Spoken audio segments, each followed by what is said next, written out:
पुस्तकालय की हवा में पुराने कागजों की महक घुली थी।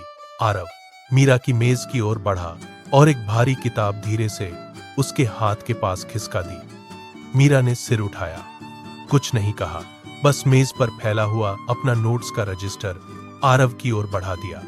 वह उनकी नजरों का पहला मिलन था।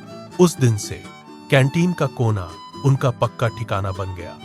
आरव ने तेल के दाग वाली लकड़ी की मेज पर नोट्स फैला दिए।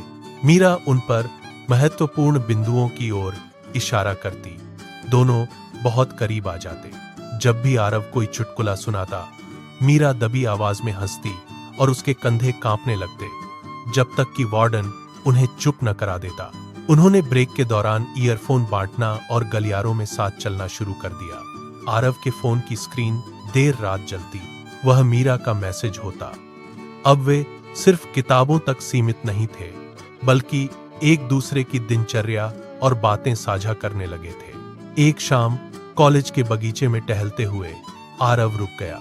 उसने मीरा का हाथ अपने हाथों में लिया और कसकर पकड़ लिया। आरव ने मीरा की आंखों में देखते हुए कहा, एक दिन मैं तुमसे शादी करूंगा। मीरा ने मुस्कुराते हुए अपना हाथ आरव के गाल पर टिका दिया। कॉलेज की पढ़ाई पूरी होते ही आरव ने अपना बैग पैक किया और दूसरे शहर की ट्रेन पकड़ ली। स्टेशन पर भीड़ थी। उसने खिड़की से मीरा को आखिरी बार हाथ हिलाते देखा। अब उनके बीच की दूरी सैकड़ों किलोमीटर की थी, लेकिन आरव का फोन हर रात बजता। वह मीरा की आवाज सुनने के लिए अपने कान फोन से सटा लेता। मीरा की टाइप की हुई हर लाइन, स्क्रीन पर उभरते हुए शब्द उनके बीच की दूरी को मिटा रहे थे। आरव अपनी मेज पर बैठकर मीरा के भेजे हुए वॉइस नोट्स को बार बार प्ले करता। मीरा की हंसी फोन के स्पीकर से गूंजती और आरव के कमरे का सन्नाटा तोड़ देती।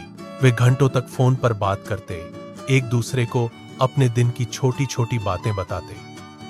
स्क्रीन की नीली रोशनी में वे एक दूसरे के और करीब महसूस करने लगे थे। मूसलाधार बारिश ने सड़क को धुंधला कर दिया था। मीरा बस की खिड़की के पास बैठी थी। बाहर गिरती बूंदें कांच पर लकीरें बना रही थीं।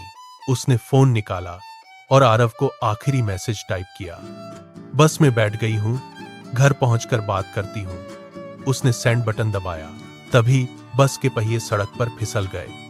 एक तीखी चीख और धातु के टकराने की गूंज के साथ बस अनियंत्रित होकर पलट गई। कांच के टुकड़े बिखर गए और बस के अंदर का शोर अचानक थम गया। आरव अपने कमरे में बैठा था। फोन की स्क्रीन पर मीरा का मैसेज चमक रहा था। उसने तुरंत कॉल किया।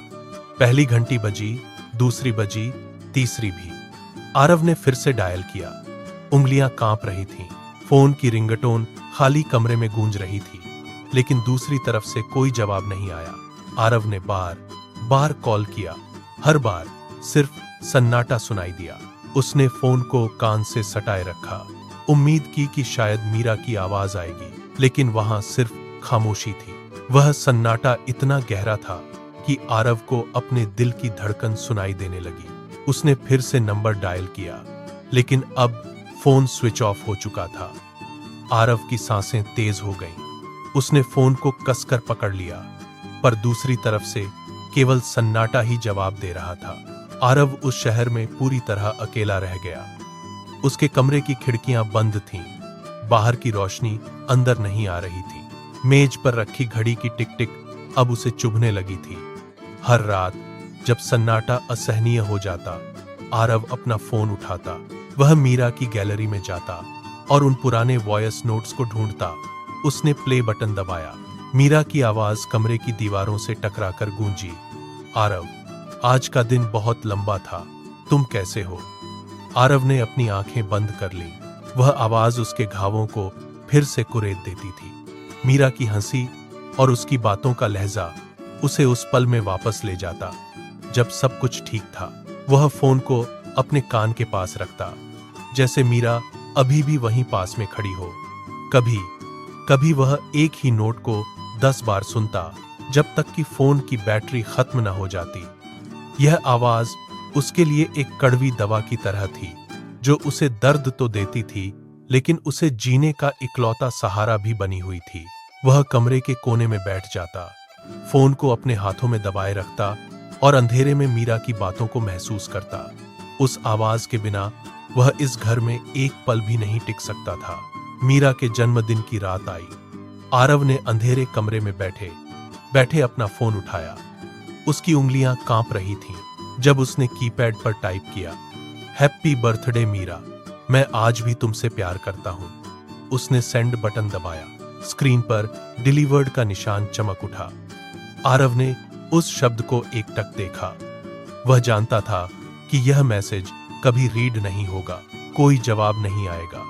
उसने फोन को धीरे से अपने सीने से लगा लिया। कमरे में सन्नाटा था, लेकिन आरव के दिल की धड़कनें तेज थीं।